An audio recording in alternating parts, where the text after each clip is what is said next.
So let me know if this situation sounds familiar. You got a big event, you got to get dressed up, you want to look good, and you go into your closet, you got 10 pairs of trousers, maybe 15, 20 shirts, you've got all these jackets, you've got some shoes, and nothing seems like it's going to work. Seriously, you've got all this clothing, but nothing to wear. The solution? Well, first you need to understand what the real problem is. What we're dealing with here is the law of wardrobe constraints. That is, an outfit consisting of multiple pieces of clothing, each covering a different section of the body.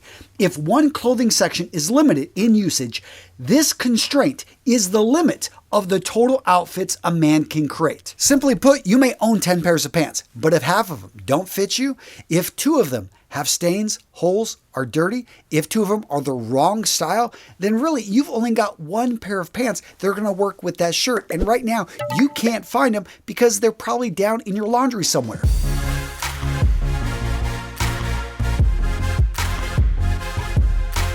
So starting things off, I want to first lay out 5 rules on how you can save money and time. The first rule to understand is there is always a trade-off between spending time and spending money when rebuilding your wardrobe. As you can see here, I've put together a nifty chart on the trade-off between time and money. Basically, the more time you're going to be able to spend looking for deals, looking for sales, thrifting, the more money you're going to be able to save. However, if you don't have much time and you've got more money, then definitely you're going to want to look at custom clothiers. You're going to want to look at services that actually send you products that are curated. The next style rule that's going to save you money, understanding the style pyramid: fit, fabric, and function. So anything you buy should fit you or be able to be adjusted to fit you. The function, you only want to buy things, outfits in styles that you're actually going to use. And the fabric, you want to make sure you buy the best quality you can afford. The next rule is to buy quality and make sure to take care of it. A lot of people, they skimp, they buy cheap things, and guess what? Cheap things fall apart.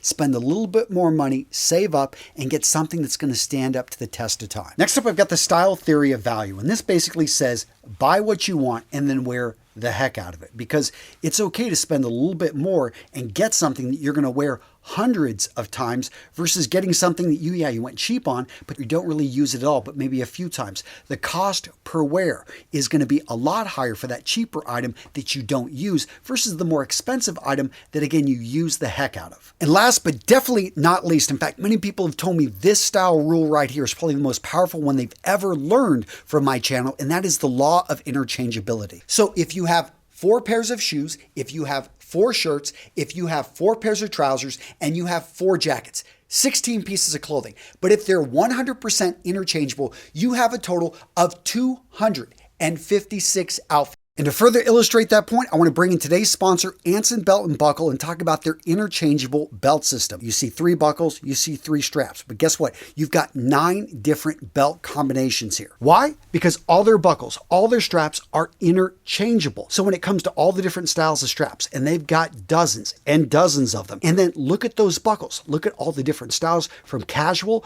to a bit dressier. You've got selection. I mean, if you want a strap that's really tough, check out their Invincibelt collection.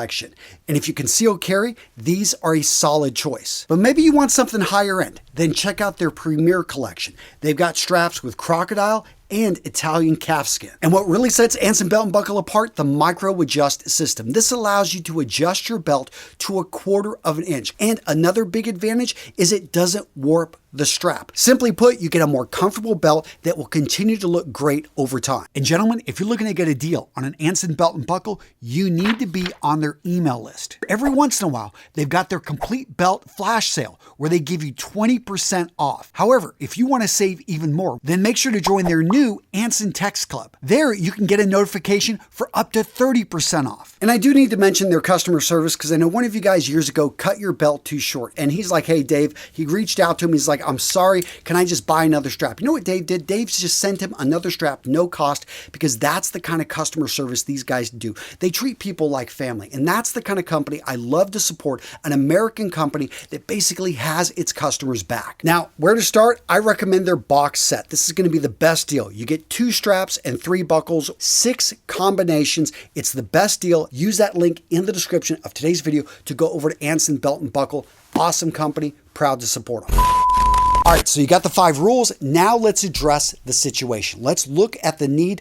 Let's look at where you're currently at. First up, we need to know your why. What's driving you? There's usually 3 reasons why somebody's rebuilding a wardrobe. First up is you've had a change in your career. Maybe you've gotten a promotion, you've taken a new job. You have changed industries. Maybe before you were the guy working with your hands. Now you're the guy in the back running the office. You've got to dress up a bit more. You've taken a new career path where you're going to be customer facing. You're going to be engaging with people. You're in sales. You're in customer service. In any case, you realize the wardrobe you had does not suit your current needs. So, and this is a great motivator because you've got a new job, you're getting paid, and you've got a deadline. You've got to actually have this set, and you know it will affect your career. Now, the second reason a lot of people rebuild their wardrobe is it's a new chapter in their life. Something has happened, something has changed, and you really need to level things up. You've lost 70 pounds. Congratulations. But now you know that nothing fits in your wardrobe. You put on 30 pounds of muscle. All right, great. But now you've got this drop and you're finding, hey, I need to get all new pants and my shirts no longer fit. You've gone through a divorce. You know, this is a tough time for you, but you are looking at the positive. It's been 2 years and you want to get out there and you want to start dating and you're looking at your closet and you realize you got to rebuild this. This is your why. You want to use this because when you're going to be hesitant to pull the trigger to actually go out there and purchase something, you want to say, you know what? I really don't want to be lonely. I want to get out there. I want to look as smart and as tough and as great of a person as I am. I want to have clothing that's on me, that's actually allowing the diamond to shine. That's what we're shooting for here, is to understand your why you're actually going to be spending this money. Now, the third why is one of the tougher ones. And this is where you're in a rut, where you just want to change things up and you think that style could be that catalyst. It can be, but here's the thing is that you do need to take action, because everything we're going to talk about next in this video, it is great in theory, but it means nothing unless you actually act on it. And that's the key. So as a step in that direction, do me a favor, smash the like button and let me know down in the comments why you're rebuilding your wardrobe, how a new look is going to help you.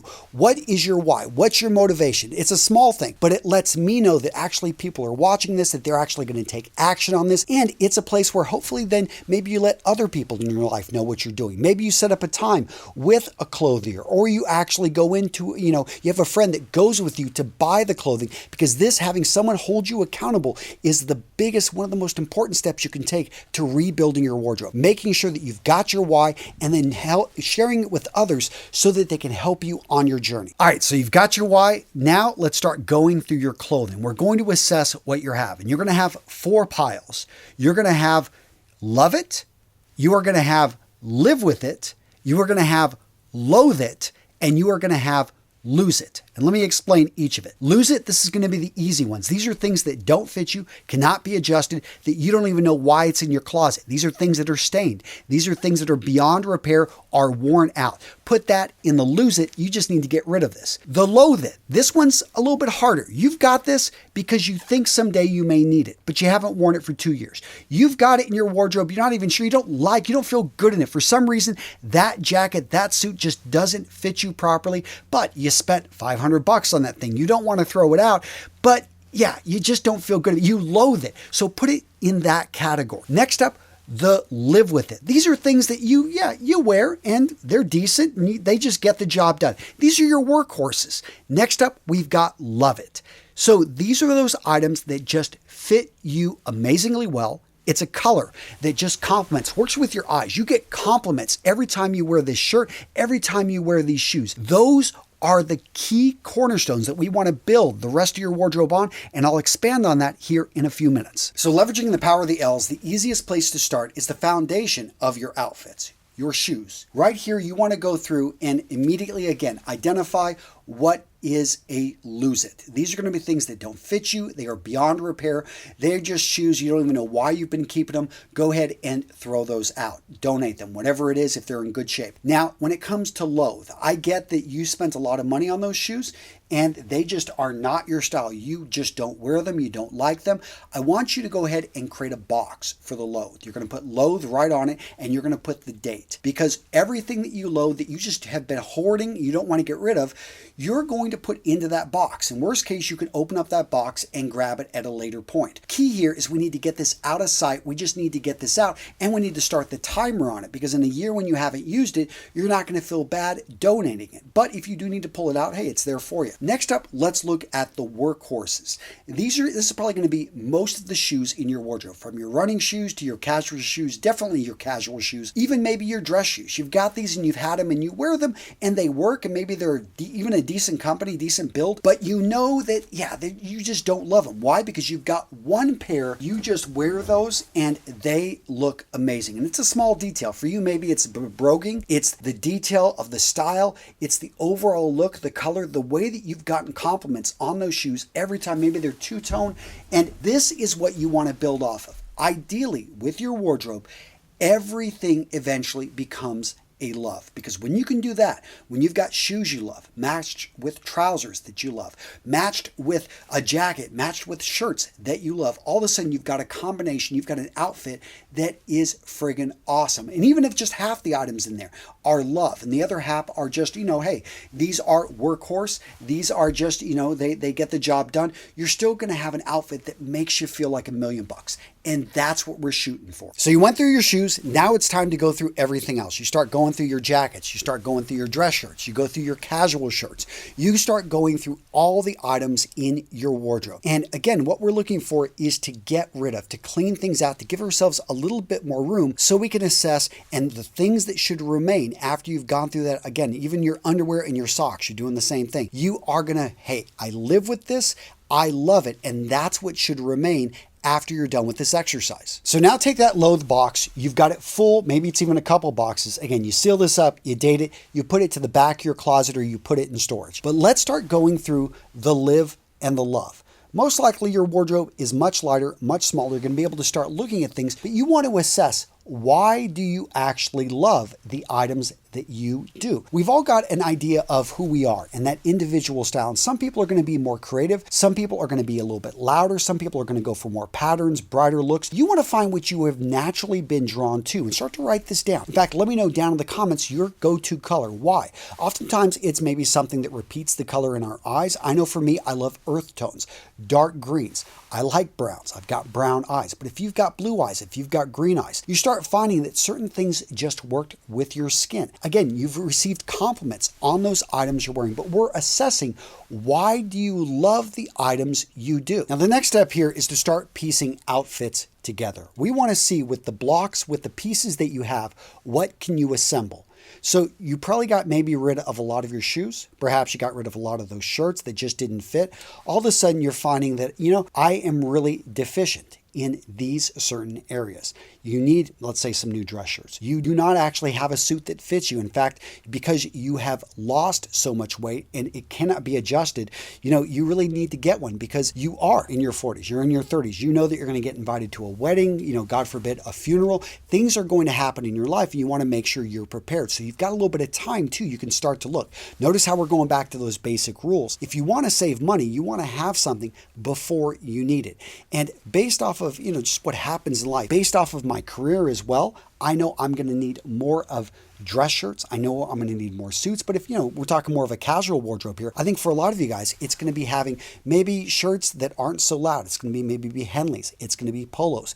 It's going to be sweaters, adding a lot of jumpers to your collection, as they're called over in the UK. Maybe get, nothing against a hoodie, but get rid of those ones that are super loud, have a crazy pattern, were stained, didn't fit you well. All of a sudden you get something that's solid, something that looks better on you. And just overall, this is where you're going through. You're writing out and you're starting to assemble these pieces. You're starting to assemble the outfits. And don't be afraid. I like laying things out. You can even try them on. And hopefully, by the way, when you assessed what you live and you loathe, you got rid of anything that didn't fit you. But yeah, you can just lay things right out there on the floor, on your bed, and you can start to see what outfits you can form. Now, at this point, you should have noticed the constraints in the outfits that you're trying to put together. Where, in a sense, could you add an item and all of a sudden get a big multiple? Because think about it. If you've only got one pair of shoes, but you've got 10 shirts that are all interchangeable and work together, you're going to get a lot higher of a return by investing in a new pair of shoes, maybe even a couple pairs. But you want to look at what you love. You want to look at actually what you wear and say, can I upgrade it? So let's say you do have a couple pairs of shoes